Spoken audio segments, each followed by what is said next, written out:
ஆடி அமாவாசை தினத்தை ஒட்டி முன்னோர்களுக்கு தர்ப்பணம் அளித்து மக்கள் சிறப்பு வழிபாடு நடத்தினர்.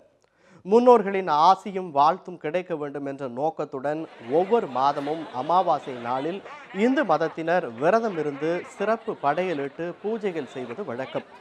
ஒவ்வொரு மாதமும் விரதமிருந்து அமாவாசை கும்பிட முடியாதவர்கள் ஆடி மாத அமாவாசையில் நீர்நிலைகளில் வழிபாடு நடத்தி முன்னோர்களுக்கு தர்ப்பணம் அளித்து வழிபடுவது சிறந்த பலனை கொடுக்கும் என நம்பப்படுகிறது.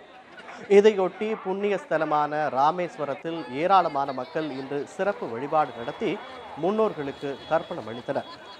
சுமார் 3 லட்சத்திற்கும் அதிகமான மக்கள் ராமேஸ்வரத்திற்கு வருகை தந்துள்ளதால் பாதுகாப்பு ஏற்பாடுகளும் பலப்படுத்தப்பட்டுள்ளது. ராமநாதபுர சுவாமி கோவிலில் உள்ள புனித தீர்த்தங்களில் புனித நீராட பக்தர்கள் 2 கிலோமீட்டர் தூரம் வரை நீண்ட வரிசையில் காத்திருந்து பின்னர் நீராடினர்.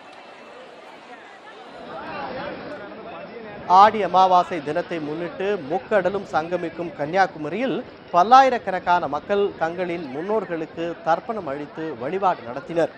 வேத விற்பனர்கள் மந்திரங்கள் முழங்க எள், பச்சரிசி, தர்ப்பை மற்றும் பூக்களினால் முன்னோர்களுக்கு தர்ப்பணம் வழங்கப்பட்டது. அங்குள்ள பகவதி அம்மன் கோவில்களிலும் ஏராளமான மக்கள் வழிபட்டனர். ஆடி அமாவாசையை முன்னிட்டு கன்னியாகுமரி மாவட்டத்திற்கு இன்று உள்ளூர் விடுமுறை அறிவிக்கப்பட்டுள்ளது.